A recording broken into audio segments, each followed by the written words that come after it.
Sisters and brothers, thank you so much. And Jim, I really appreciate that introduction. Is Tim still here? Is he in the front row? There he is.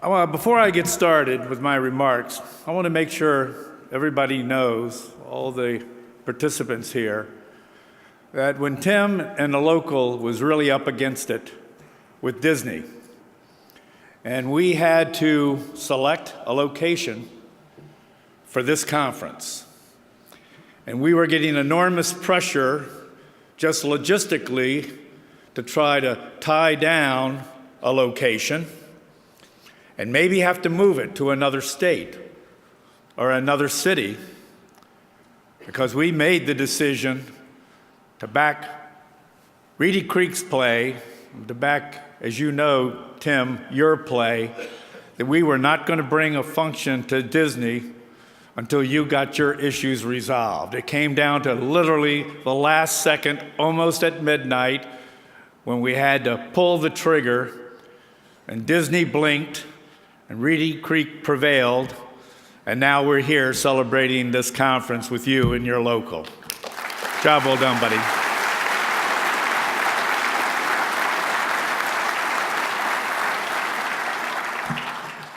In the past, I'd be welcoming you to the 17th Vincent J. Boland Affiliate Leadership Training Summit, and then I'd be welcoming you later on to the 23rd Ernest A. Buddy Moss Human Relations Conference. But as we are always reevaluating the way we develop and present our critical programs to all of you, today marks a new evolution for us. As one of our core priorities, this IAFF has been dedicated to bringing critical education and instruction directly to our leadership through ALTS, to enhance your abilities and capabilities to represent the interest and the future of our members. Through our elected Human Relations Committee and our Human Relations Conference, we began the journey to improve and heighten our union's role in making sure we are a more embracing, inviting, and enlightened union, while we're also playing a more active role in assuring that our profession is not only open and fair, but treating everyone as equals, regardless of their race, ethnicity, sexual preference, or gender. And that journey began moving forward with the leadership of the man for whom this conference and now this joint conference is named, Ernest A. Buddy Moss. Buddy not only really opened up our heart and our mind to where this union needed to go, to embrace everyone. As a member of the executive board for decades and now a vice president emeritus, he really was the father of showing us the path and where we needed to go, and began to establish how we should get there. And so it is always a personal pleasure, but it's always for our union such an incredible honor to have him here once again with us. Buddy, thank you for your past, thank you for your guidance, your vision, you and your beautiful wife, Molly, being here with us again. God bless you. Everybody is blessed by your work.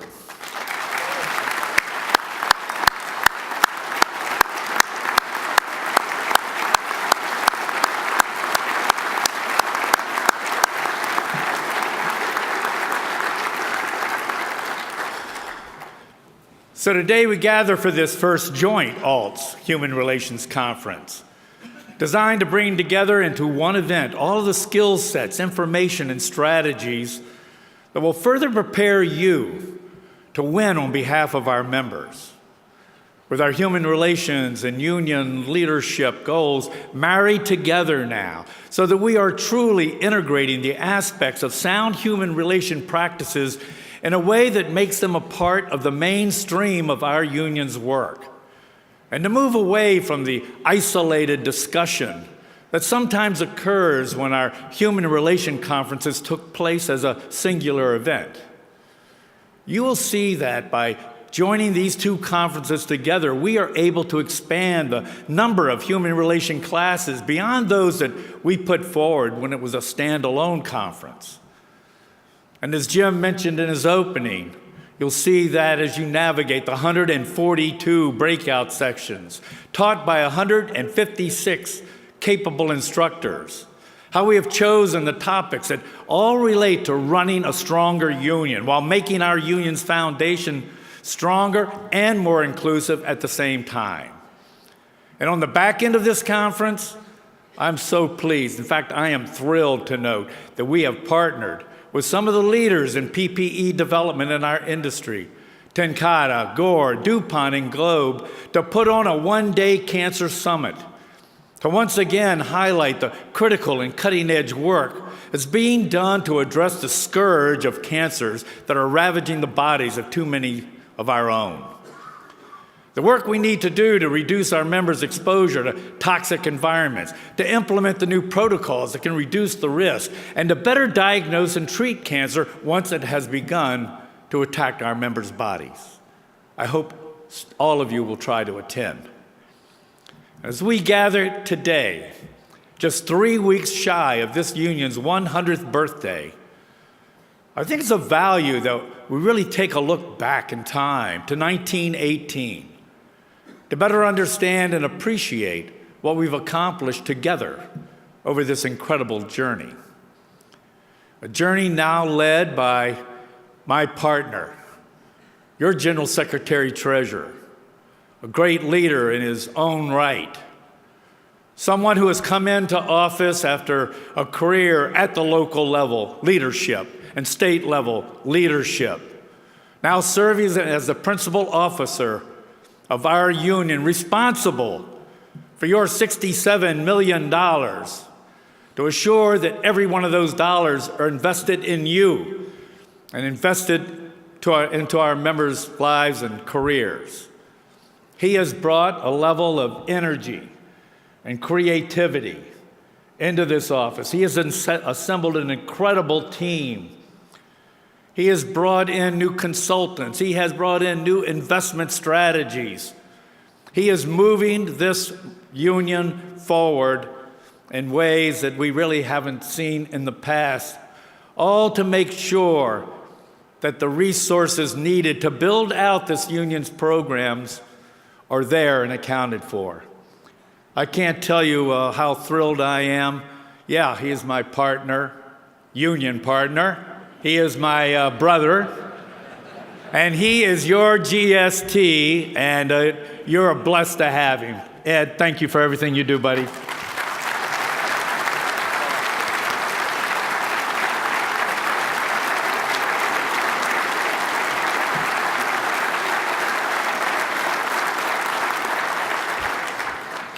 And for all of our leadership here and so many of you that have been at your functions, and I've had a chance to chat with you over these many years at your various conferences and state conventions and provincial conventions, I always also point out that this union really operates with an incredible executive board.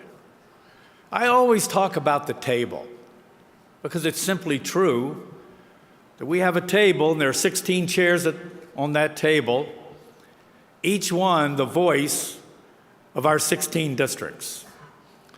Each one of those chairs filled with a leader that is to make sure that every member's and every affiliate's view of what our mission should be, what our goals should be, how do we get there?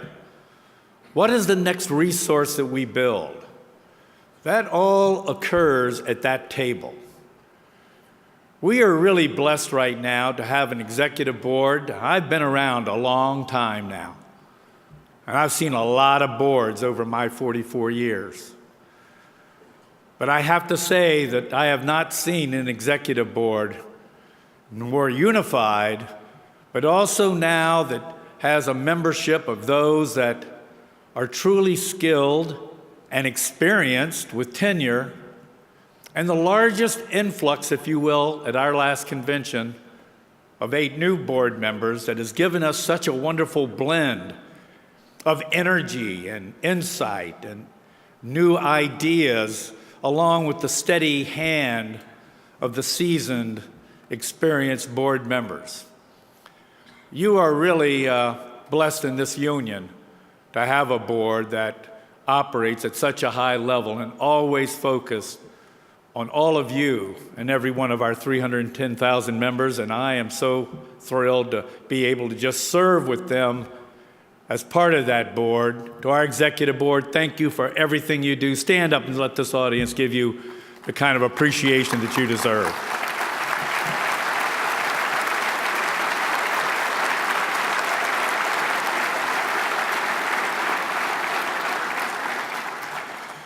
And we talk about the ideas, we talk about creativity, we talk about financial operations, we talk about where the programs ultimately are born out of, but I also want to make sure that I thank what it takes to turn all of this into an actual product, into the tools and the services and the instructions and the classes and the resources, all that go out to our 3,300 affiliates to make sure you have what you need to get your job done. And that takes nothing less than an unbelievable staff.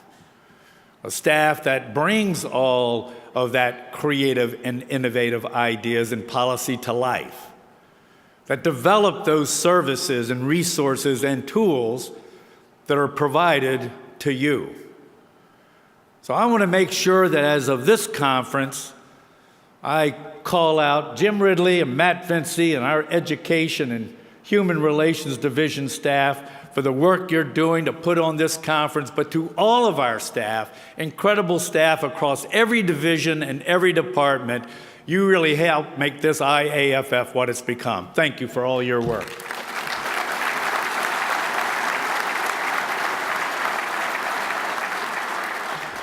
So as we look back through time and bring into focus what we've done to build our great union, it is simply staggering how far we've really come. It was 100 years ago and 27 days that 36 delegates representing 24 of the 65 firefighter locals that were affiliated with the American Federation of Labor at the beginning of 1918, met at 10 a.m. on February 25th.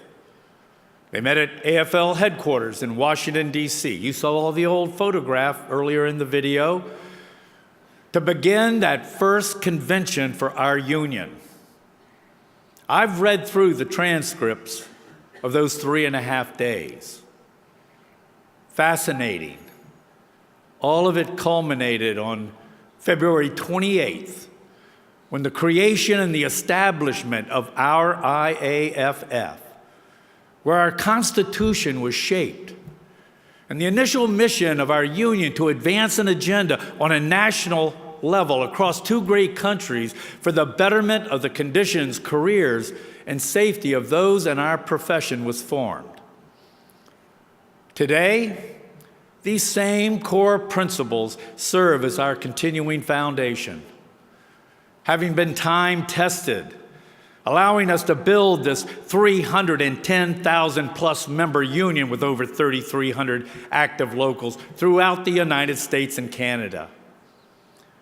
It was on Tuesday, February 26, 1918, that Thomas Spalacy, a local president from Schenectady, New York, was elected this IAFF's first president. And George Richardson, from Vancouver, British Columbia, local president, elected our first secretary-treasurer.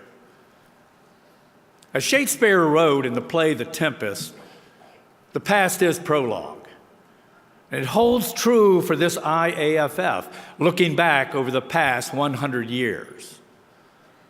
When our forefathers started this journey, they had a view of the future, where this union would better the lot of those it represented, make a difference in its members' lives, provide for their families, and make their jobs safer.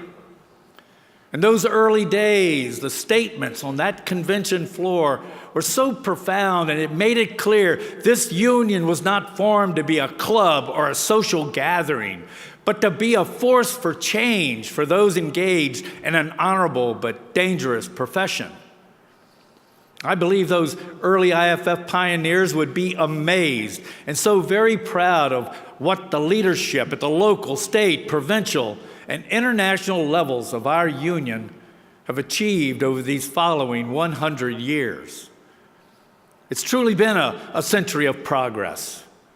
And the accomplishments we continue to recognize are with the constant and persistent commitment of leaders like all of you in this room. This IAFF of ours has never settled for the status quo, and we don't rest after our accomplishments. Together, we've always pushed to be more creative and innovative and resilient and aggressive, all to advance our members' lives and livelihood, placing their health and safety as one of our highest goals. 100 years ago, this union set out to stop the work schedule where firefighters labored under the continuous duty system, which required them to live at their fire stations day and night with only 3 breaks for meals. And with a little luck, they may receive a day or 2 off per month. And that depended on the mood of the fire chief. Today, we've built shifts and work schedules with tens of thousands of our members working 42s and others 48s and 56s. We have Kelly days and trade days, scores of unique schedules in between, schedules that are based on responding to the community while also providing the appropriate break needed for those who do this tough, physically and psychologically draining job safely and effectively. 100 years ago, the thought of a secure and sound pension at the end of a career was only a fanciful wish.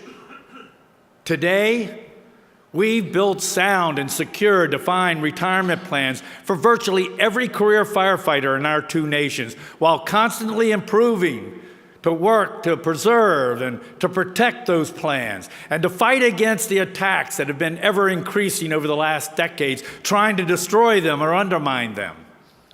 And we've also continued to find ways to enhance those retirements through the deferred Comp 457 plans and drop programs, all created by this IAFF to give our members more security and retirement options after fulfilling a tough career serving their communities. It was 100 years ago that our founders committed to keep our members safe.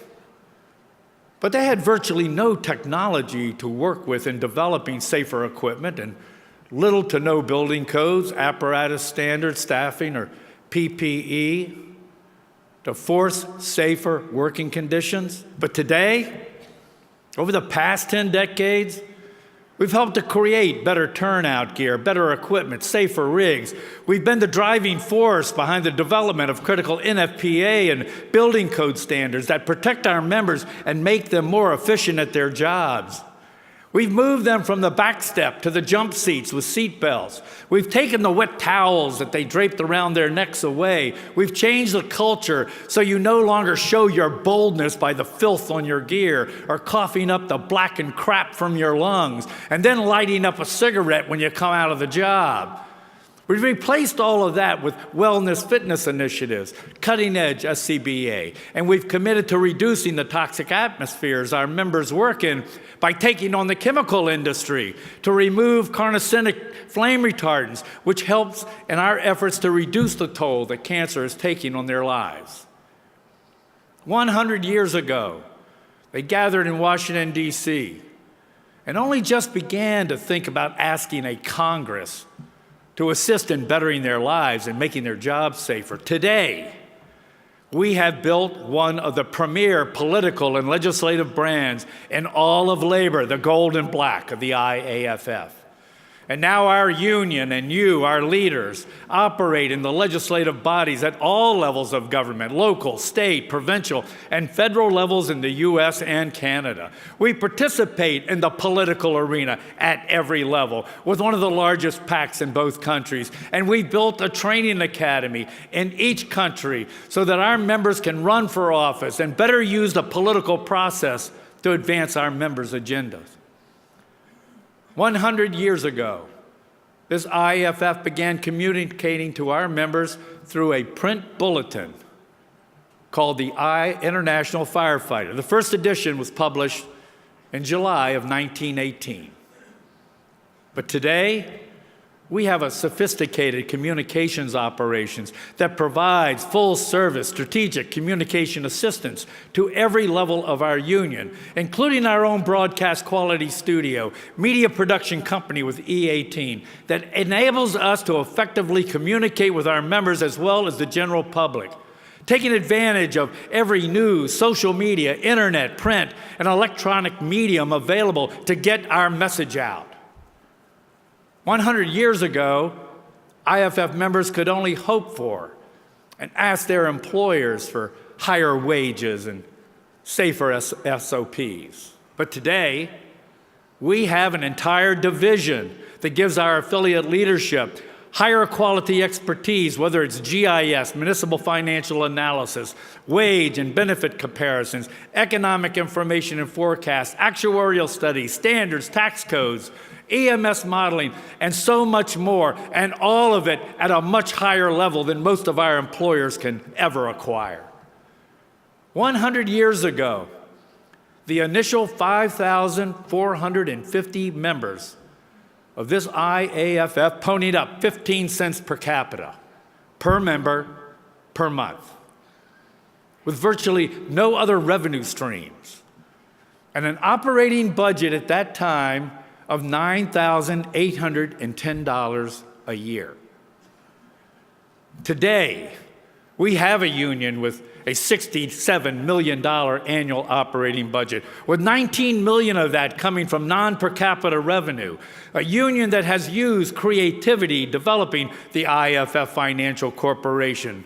Remember, just a concept that began with 0 assets and 0 participants. And just last week, we officially crossed the $8 billion assets under management threshold. We got 146,000 participants. We are generating a net $2.3 million a year and growing every year into your IAFF, into this union of ours, in order to build more resources, tools, and services. It was 100 years ago in this profession of ours. You were expected to suck it up, no matter how traumatic, tragic, or grisly the incident. For the old timers, remember, suck it up, buttercup? If you can't take it, you're on the wrong job. The stigma that was created was to be superhuman, never showing any emotion, never sharing your pain with your colleagues, never shedding a tear. But today, this union has made it a priority to ensure that the behavioral health of our members is paramount. We've created peer counseling units. We are worked to bring mental and psychological health injuries out of the shadows and into the light. We're creating the protocols and training, and now we've built, as Jim said, the first ever occupational specific treatment and recovery center, your center, for our profession, only for our IAFF members, where they can get the care they need and deserve and be among their own when they're receiving it. We have shown by our actions that we will not tolerate the horrible statistic that has our members attempting suicide at 6 times the rate of the general population and taking their own lives in unimaginable ways. 100 years ago, our forefathers didn't have the reach or the capability to develop and build a charitable foundation to care for our members and our families. But today, when one of our own experiences a loss of their home during the disaster while serving on the front line, we protect them with direct resources, financial support to get them through the tough times. We provide the college scholarships for the children of our fallen. We care for our members severely burned and take care of their families during their recovery. While we're also doing great work in our communities and society, like partnering up with MDA, raising over $600 million over these years to assist those with debilitating neuromuscular diseases. 100 years ago, this union honored our own when they made the ultimate sacrifice. We carried their coffins to their final resting places. We honored them with the proud and beautiful displays and traditions of our profession and their comrades, who were dressed in blue, wearing the black bunting, listening to the mournful tones of the pipes and drums. We embraced and cared for their families left behind. And today we continue those honorable traditions, but we've also built a stunning and beautiful memorial in Colorado Springs, hallowed ground, not only to honor them and celebrate their lives in service, but a solemn place for their families to return, to allow them to remember and reflect, a sacred place to preserve their stories and history of service forevermore. 100 years ago, we were predominantly a male union of white, Irish, Italian, and European descent. Today, as we meet here in Orlando, we are a union of women and men, a union of many races and colors and ethnicities. We are straight, gay, lesbian, bisexual, and transgender, a union of various generations from boomers to millennials and everything in between. And even with the great diversity within our ranks that continues to grow, we are a union that still has so much more to learn, so much more to do, that needs to enhance our tolerance, to be more open, more inviting, more inclusive, and more understanding. We need to be better at walking the walk and not just talking the talk. We need to be tired of just using the words and the phrases to say what we believe in. We need to show it and do it and build the committees and put in the protocols, programs in our locals so that we are actually fulfilling that goal. That's why we have brought together our human relations goals and our leadership education goals here at this conference. Yes, it was 100 years ago that 36 delegates conceived this IAFF to be a union of firefighters for firefighters. And today, together, we have built one hell of a union that represents firefighters, paramedics, emergency medical profession, a union of the best our nations have to offer. A union that punches way above its weight class, but we also punch with power and precision. Oh, we have to take a punch every once in a while, and if we get knocked down, what do? We get right back up. We don't back down from anyone because that's not in your DNA. And while we may not win every single battle, everyone who picks a fight with us walks away knowing that they were in one hell of a brawl when the dust clears. Now, as we look forward to our next 100 years, as much as we've done, there is still so much more that we must and will do. Yes, there are some tough challenges hitting us right now, whether it's the Supreme Court likely deciding to bring national right to work to all public employees through Janus, whether it's your state or provincial legislatures that are too often attempting to eliminate dues deduction or attack your pensions or limit your union rights, or whether it's a bad mayor, city council member, or a chief coming after you. But the most important thing to remember is that this IAFF has your back, and we're up to the challenge. We have the resources to help you do your jobs, and we are developing new resources all the time, like IAFF Smart that you're going to hear so much more about, that our GST, Ed Kelly, conceived and is in the final stages of developing. That will be previewed this week during this conference. That'll put a tool in all of our affiliate leaders' hands to make you more efficient and more effective as affiliate leaders. That's why we're here this week, to make sure you know how to access the tremendous resources of this IAFF of yours and to develop and deliver to you the critical components of leadership through education to help prepare you for the tough responsibility that you've decided to take on. Most of you have sworn allegiance to your members. You've sworn to be the leader on behalf of your members within this great union of ours. And this week, it's our job to better resource and prepare you. That's why this week is designed to give you the chance to learn from each other's experiences, to share what works, while also networking with each other, enjoying the camaraderie of our profession and our union. It's that bond of solidarity in this firefighter family of ours that has helped move this union forward over these last 100 years. And within this union, it doesn't matter what part of the country you come from. It doesn't matter whether you're from rural or urban communities. It doesn't matter if you're from a small or large local. We are all sisters and brothers within one great union, this IAFF. And when our successors look back at what we've done 100 years from now, what will they say? How will they measure our work, our contribution to the cause? I know we all want them to say they made a hell of a difference. They improved our members' lives. They left us a proud legacy of achievement and success to build on. And I'm confident with the work you do, the commitment you've made, that's exactly what they're going to say. So as we prepare for the future, I want all of you to remember the true secret to our success. What makes us so strong? What will be the engine of another century of progress? And that secret is we are family. A true family by every sense of the word.